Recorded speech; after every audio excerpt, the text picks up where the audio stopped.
إن الحمد لله والصلاة والسلام على رسول الله أما بعد فأعوذ بالله السميع العليم من الشيطان الرجيم من همزه ونفخه ونفثه بسم الله الرحمن الرحيم قل إن كنتم تحبون الله فاتبعوني يحببكم الله ويغفر لكم ذنوبكم والله غفور رحيم۔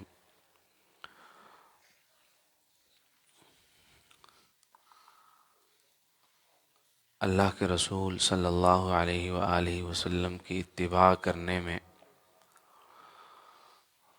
اور آپ کے طریقے پہ عمل کرنے میں ایک مسلمان کا اتنا فائدہ ہے جو اس کے تصور سے باہر۔ وہ اس عمل سے، سنت کی پیروی کے عمل سے اس قدر خیرات، اس قدر فوائد، اس قدر ثمرات اپنی زندگی میں اکٹھے کر سکتا ہے کہ وہ سوچ بھی نہیں سکتا۔ اور ہم اپنی تھوڑی سی غفلت، بے توجہی اور یا آپ یوں کہہ لیں کہ ہلکا سمجھنے کی وجہ سے بہت ساری خیرات سے، بہت ساری بھلائی سے، بہت سارے ثمرات سے ہم محروم ہو جاتے ہیں۔ آپ ایک مثال لے لیں،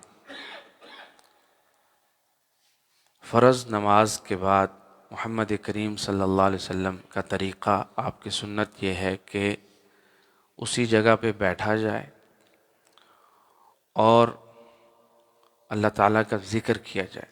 بعض اذکار تو ایسے ہیں کہ جن کے بارے میں رسول اکرم صلی اللہ علیہ وسلم نے فرمایا کہ یہ ہر نماز کے بعد ضروری کیے جائیں، اور ان اذکار کے اتنے فوائد۔ آپ دیکھیں آیت الکرسی ہر نماز کے بعد جو آدمی پڑھتا ہے، تو رسول اکرم صلی اللہ علیہ وسلم نے کیا فرمایا اس کے بارے میں کہ اس کے اور جنت میں جانے کے درمیان رکاوٹ صرف اور صرف موت ہے۔ ادھر سے یہ مرا اور ادھر اللہ تعالیٰ نے اس کو جنت میں داخل کر دیا، اللہ نے اس کی قبر کو ہی جنت کا باغیچہ بنا دیا۔ کتنا بڑا فائدہ ہے! کتنا ٹائم لگتا ہے آیت الکرسی پڑھنے میں؟ 1 منٹ بھی نہیں لگتا، 1 منٹ بھی نہیں لگتا۔ جو آدمی 33 دفعہ سبحان اللہ، 33 دفعہ الحمدللہ، 34 دفعہ اللہ اکبر پڑھ لیتا ہے ہر نماز کے بعد، کیا فائدہ بیان کیا محمد کریم صلی اللہ علیہ وسلم نے؟ فرمایا کہ اگر اس کے گناہ سمندر کی جھاگ کے برابر بھی ہوں۔ آپ سمندر کا اندازہ کر سکتے ہیں کتنا بڑا ہے، اور ہر موج کے ساتھ وہ کتنی جھاگ بناتا ہو۔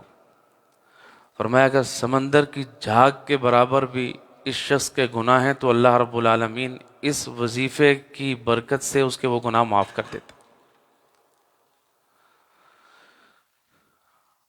رسول اکرم صلی اللہ علیہ وسلم نے اسی وظیفے کے بارے میں یہ فرمایا تھا کہ انسان جب صبح کرتا ہے نا، ایک مسلمان، اس کے ہر جوڑ پر اللہ نے صدقے کو فرض کیا۔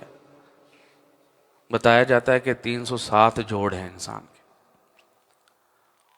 روزانہ اس پر 360 صدقے کرنا ضروری ہیں، ہر جوڑ پر۔ یہ اللہ کی اتنی بڑی نعمتیں اللہ تعالیٰ نے ہمیں دی ہیں۔ ایک ایک پورا، ایک ایک ہاتھ، اگر ان جوڑوں کو اللہ تعالیٰ فریز کر دے، ہم اپنی انگلی نہیں ہلا سکتے، ہم کوئی چیز پکڑ نہیں سکتے، ہم اپنا بازو نہیں ہلا سکتے، ہم چل نہیں سکتے، ہم زندگی کی رعنائیوں سے محروم ہو جائیں گے، ہم زندگی کے لطف کو اپنے سے دور کر بیٹھیں گے اگر اللہ رب العالمین ہمارے ان جوڑوں کو لاکھ کر دے۔ کتنی بڑی نعمت اللہ کی، اس لیے فرمایا ہر جوڑ پر صدقہ ضروری ہے۔ صحابہ نے کہا اللہ کے رسول اتنے صدقے کون کر سکتا ہے، کس کے پاس اتنی طاقت ہے؟ کہا تم ہر نماز کے بعد 33 دفعہ سبحان اللہ، 33 دفعہ الحمدللہ، 34 دفعہ اللہ اکبر نہیں پڑھ سکتے؟ اگر کوئی آدمی یہ عمل کرتا ہے تو ہر اس وظیفے کے بدلے میں، ہر اس کلمے کے بدلے میں اس کا ایک صدقہ اللہ تعالیٰ لکھ لیتا ہے۔ ہر کلمے کے بدلے میں سبحان اللہ پڑھنا یہ بھی صدقہ ہے، الحمدللہ پڑھنا صدقہ ہے، اللہ اکبر پڑھنا صدقہ ہے۔ تو آپ نہ صرف اپنے جوڑوں کے صدقات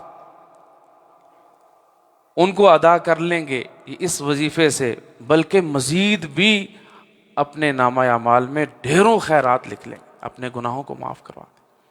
اگر ہم اپنی جگہ پہ بیٹھ کے یہ وظیفہ کریں، اس کو کتنا ٹائم لگتا ہے؟ اس کو 1 سے 1.5 منٹ لگتا ہے۔ اچھا، صبح کی نماز کے بعد اور مغرب کی، ابھی جو مغرب کی نماز ہم نے پڑھی، اس کے بعد 3 دفعہ قل هو اللہ احد، 3 دفعہ قل اعوذ برب الفلق، 3 دفعہ قل اعوذ برب الناس، یہ آدمی پڑھے اور باقی 3 نمازوں میں ایک دفعہ یہی وظیفہ کرے، یہی صورتیں ایک دفعہ، صرف 1 دفعہ قل هو اللہ احد، 1 دفعہ قل اعوذ برب الفلق، 1 دفعہ قل اعوذ برب الناس۔ نظر بد سے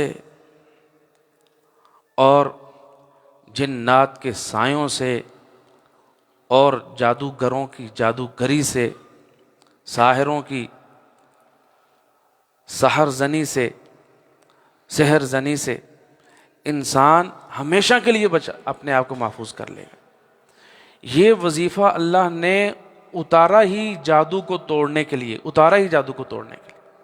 صحابہ کہتے ہیں ان صورتوں کے نازل ہونے سے پہلے محمد الرسول اللہ صلی اللہ علیہ وسلم نظر بد اور جادو سے بچنے کے لیے جو دم کیا کرتے تھے نا، آپ نے سارے چھوڑ دیے، صرف ان صورتوں کو لازم پکڑ لیے۔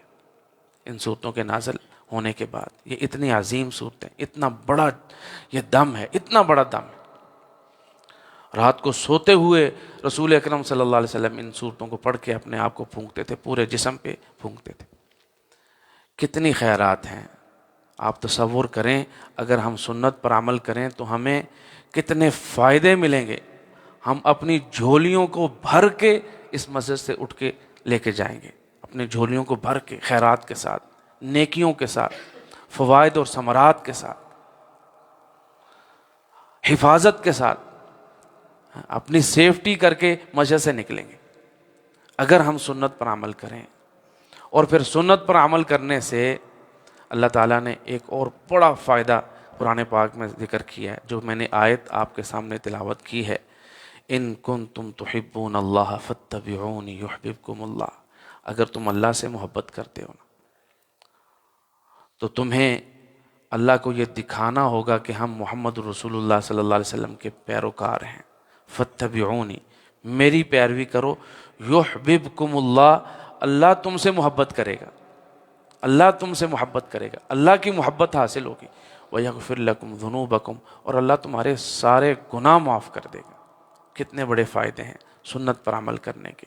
محمد رسول اللہ صلی اللہ علیہ وسلم نے فرمایا جو آدمی نماز کے بعد اپنی جگہ پہ بیٹھ کے جتنی دیر ذکر کرتا رہتا ہے، اللہ ایک فرشتے کو اس کے لیے مقرر کر دیتا ہے، وہ اس وقت تک جب تک وہ اٹھتا نہیں ہے وہ فرشتہ یہ دعا کرتا رہتا ہے، اللہم اغفر لہ، اللہم ارحمہ، اے اللہ اس کو معاف کر دے، اے اللہ اس پر رحم کر دے۔ اللہ مجھے اور آپ کو عمل کی توفیق عطا فرمائے۔ وآخر دعوانا ان الحمد للہ رب العالمین۔